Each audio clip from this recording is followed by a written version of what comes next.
C'est normal, hein. En général, les poèmes, c'est quoi? La mort, l'amour, ils sont en pleine crise existentielle. Et ça se trouve où? Au lycée. Voilà. Tu pioches.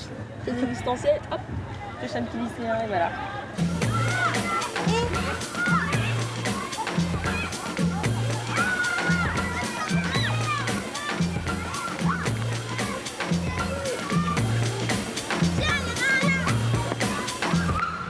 L'homme est un loup pour l'homme, et tel un ver dans une pomme, il se nourrira sans cesse de la ville, qui énergie lui fournira comme une pile. Dehors neige et pluie, en moi chaleur, petite peur, puis nerf à fleurs, ta peau, tes mots. L'amour en béton, c'est chouette, mais l'amour bidon, c'est bête. Glissement muet, sable envolé, égrené, château fondu, perles de pluie, goutte à goutte, dans mon âme dissoute.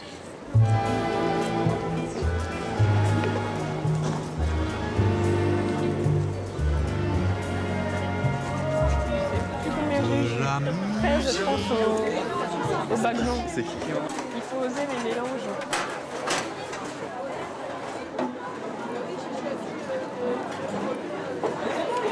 Ça fait déjà 2 ans que j'ai gagné le concours de poésie. J'ai l'impression que c'était hier.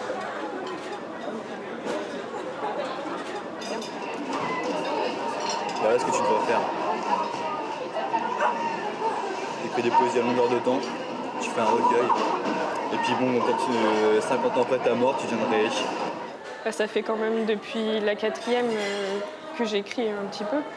En fait, c'était un professeur qui nous avait fait découvrir d'abord les haïkus, les poèmes japonais. On avait fait pareil et donc on avait apprécié, on était 3 à le faire. C'est pas beaucoup, surtout le collège. Et depuis, t'écris toujours? Ouais. Prends l'éloquence et tords-lui son cou, et tu feras bien, en train d'énergie, de rendre un peu la rime à sa gîte. Si l'on y veille, elle ira jusqu'où? Oh, qui dira les torts de la rime? Quel enfant sourd, quel nègre fou nous a forgé ce biche d'un sou qui sonne creux et faux sous la lime. Bon, Noémie, à nous deux. Je rattrape une chaise.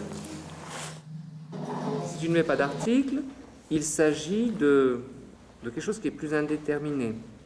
Si tu mets l'article... Oui, ce sont bien les larmes du ciel. Voilà, donc tu y tiens, voilà. C'est ton histoire. Bon, ça c'est bon, parce que l'envol du sable sur lequel tu étais à peu près resté l'autre fois, c'est un mot abstrait, l'envol. Envoler, c'est mieux. Et égrener, c'est encore mieux que les grains de sable, parce que tu as 2 choses là-dedans. Ça me réfère aussi goutte à goutte. Exactement. Tu as une vérité qui est celle de l'écoulement, qui est dans tout ton texte. À quoi penses-tu quand tu mets fondu? Il n'y a plus de protection pour un château. Oui, et puis il faut dire que c'est aussi notre vérité à nous ici. Nous faisons de jolis châteaux sur la plage, et puis voilà que la mer montante vient nous les laver. Ouais. Non, mais moi je pense que comme ça, il est bien. Je pense que comme ça, il est mûr, enfin. Qu'est-ce que ça te permet d'exprimer, la poésie? C'est plus proche de soi, je pense. Comme des choses qu'on peut pas dire à quelqu'un d'autre. Donc on l'écrit, on le couche sur papier. Et je pense que c'est plus fort. Alors si les autres poèmes ne parlent pas autant de la musique, pour autant, la musique n'en est pas absente. Parce qu'il est suivi d'une consonne. C'est l'extase langoureuse. Allez, on t'écoute. Monsieur Aubert III, musicienne. C'était peut-être l'occasion de rencontrer d'autres poèmes, sortir un peu de la classe, l'état scolaire, et voir à peu près ce qui se passe autour de nous, les pensées, les sentiments de chacun d'entre nous, du même âge. On trouve quel type de vers? Comment? Une sonorité liquide. Oui. Avec, ça reprend le son de la pluie. Oui. Peut-être j'observe que depuis quelques semaines, Samia participe davantage en classe. Donc, est-ce que le fait de participer au jury, donc, lui donne confiance en elle, lui donne une certaine assurance pour prendre la parole, s'exprimer sur le poème? Ça, c'est bien possible.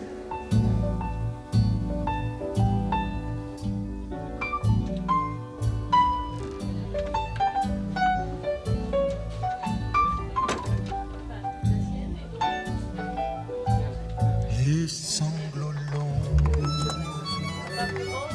des violons de l'automne. Ouais, c'est bien, c'est parti. Qu'est-ce que tu veux que je te dise maintenant? C'est joué. Oui. On verra bien. Oui.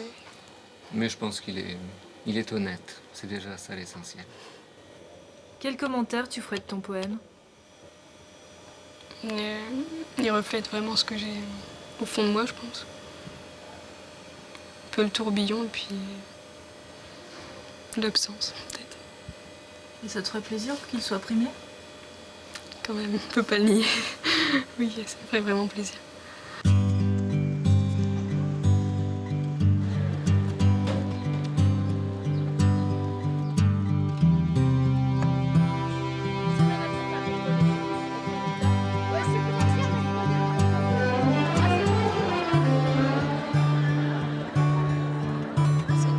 C'est un fait prouvé, réaliste.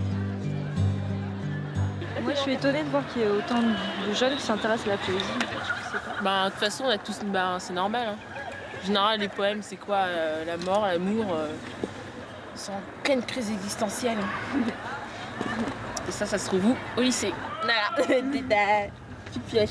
Crise existentielle, hop, pioche un petit lycéen et voilà.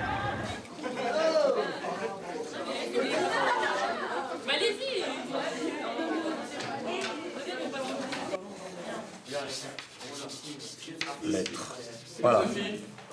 Oui, voix, mot, lettre. À partir de ces trois mots, on peut, en utilisant tous les homonymes possibles, on peut créer un poème de non-sens. Comment?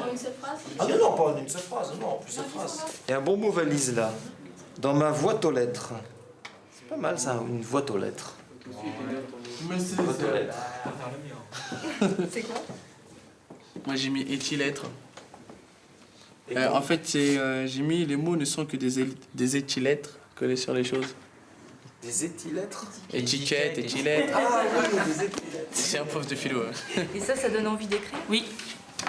Pourquoi? Parce que c'est fait, on fait ça en s'amusant, donc en général quand on s'amuse, on produit plus et mieux. Toujours. C'est comme au théâtre, quand tu t'amuses, tu donnes le meilleur de toi. Et quand tu t'amuses pas, tu donnes rien du tout. Voilà. Et bon vivant. Ah oui, d'accord, il y a des choses. Ah oui, d'accord. Alors je le lis là. Alors ces lettres que ma voix dictait dans une voix riant d'argent sale, où la ville teste les traits et bons vivants. Mais... il faut voir l'orthographe aussi. Je m'en vais au vent mauvais qui m'emporte.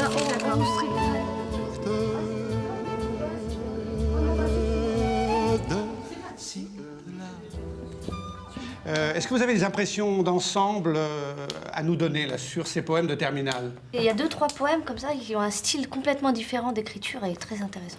On les retrouvera, mais je suis sûre qu'ils vont arriver vers le palmarès de fin. Les secondes, par exemple, c'était plus basé sur le thème de la mort ou quoi, mais là, ça peut aller de la mort jusqu'au rêve. C'est une plus grande palette. Bon, plus variée, quoi.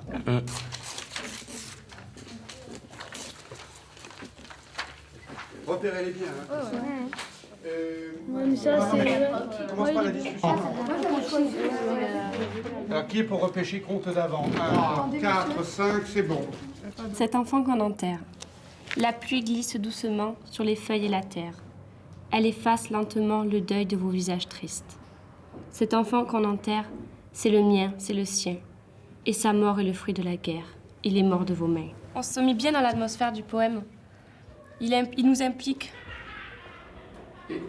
Est-ce que c'est le thème Ouais, le thème, je sais pas, déjà le thème, un enfant, ça touche. Mais l'auteur arrive même à impliquer le lecteur. Je sais pas, par exemple, ce matin d'automne, c'est quelque chose qui est vraiment arrivé, alors on peut croire que c'est quelque chose de vraiment réel, alors ça touche encore plus, quand même. Bon, les rimes, ils sont quand même pas trop élaborés. Mais sinon, ça va. Le poème est bien, mais le travail poétique, je trouve qu'il est pas très poussé, en fait. Qui n'est pas d'accord? Sophie. Sophie. Non, parce que je trouve que prendre un thème comme ça, arriver à faire un poème de cette longueur un petit peu, sans faire de cassure, en fait, sans que ça accroche. Voilà, faut que ça accroche tout le long. Il faut pas qu'on soit fatigué, en fait, au bout de la lecture. Donc je pense qu'il y a quand même une recherche qui a été faite. À la fois, ils se retrouvent dans la sensibilité qui est la leur, puisque ce sont des jeunes gens du même âge qu'eux qui écrivent, et en même temps, ils sont de l'autre côté. Et donc, il leur faut expliquer un certain nombre de choses. Il faut qu'ils s'expliquent sur leur choix, avec tout ce que ça signifie de subjectivité, mais aussi de volonté, parfois, de sortir de la subjectivité, d'expliquer, d'exploiter même certaines de leurs connaissances. Donc le premier est cet enfant qu'on enterre. Ouais. On applaudit. Le deuxième prix donc, est écrit par Inès Yaka, élève au lycée Henri Vallon à Aubervilliers. Merci pour elle.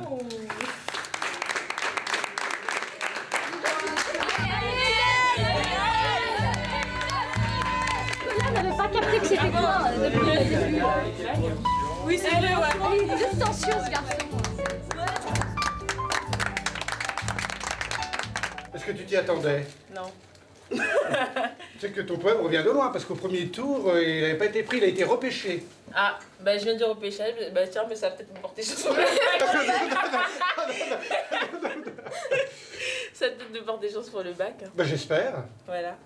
En tout cas, encore bravo. Merci. Bravo, Inès.